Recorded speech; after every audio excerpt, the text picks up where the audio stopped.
ঘন জঙ্গলের নীলাভ ছায়ার মধ্যে বাস করত জয়, একটি কৌতূহলী আর বন্ধুত্বসুলভ ছেলের হাতি। তার বাবা মা সহ ছোট গন্ডার সহযাত্রীদের ভালোবাসা পেত সে। প্রতিদিন সে উঁচু গাছের ডালে দোল খেত আর নদীর কূলে ঠান্ডা পানিতে গোসল করত।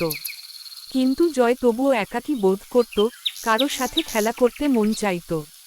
একদিন সকালে নদীর পাড়ে জয় হঠাৎ এক অচেনা প্রাণী দেখতে পেল। ছোট্ট এক বানর তার পায়ের নিচে পড়ে কাঁদছে। বানর তার পা আঙ্গুলে ব্যথা অনুভব করছে, বিশ্রীভাবে কাটা আছে। জয় নিজেই কিছুটা বিহ্বল, কারণ এত ছোট কাউকে সাহায্য করাটা তার পক্ষে সহজ ছিল না।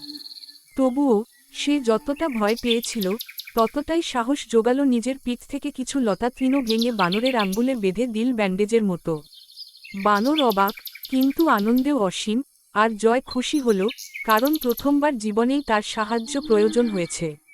সেই দিন থেকে তারা বিকেম ইনসেপারেবল ফ্রেন্ডস। জয় শেখালো বানরকে বিশাল গাছের উপর উঠতে, আর বানর শেখালো জয়কে ছোট ছোট ফল, মধুর হাসি দিয়ে খাওয়ানো। এক সময় জঙ্গলে বজ্রপাতের ঝড় আসে, যা অনেক গাছ গেড়ে ফেলে। জয় ও বানরের বন্ধুত্ব ঐতিহাসিক হয়ে ওঠে, কারণ জয় বানরকে নিয়ে নিরাপদ আশ্রয় খুঁজে নিয়ে যায়। বানর জয়কে ধন্যবাদ জানাতে তার ছোট বেলুন বেঁধে আকাশে ছেড়ে দেয়, যা নির্দিষ্ট করে যে প্রকৃত বন্ধুত্বে কোনো মাঝারি বা বিভেদ থাকে না। কয়েক মাস পরে বনবিজ্ঞানীরা এলেন বনায়ন প্রকল্প নিয়ে।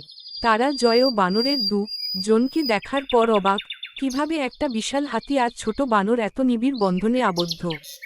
জয় তাদের শেখালো বন্ধুত্ব বলতে শুধু সাইজ বা ক্ষমতা বিবেচিত হয় না, বরং ভালোবাসা, সম্মান আর সহানুভূতিই মুখ্য। বিজ্ঞানীরা একমত, এভাবে প্রকৃত বন্ধনের মাধ্যমে বন্যপ্রাণী ও মানুষ উভয়ই ভয়পণ বদলাতে পারে। জয় এই সব মানুষের চোখ খুলে দিল সত্যিকারের বন্ধুত্বের মূল্য দিয়ে।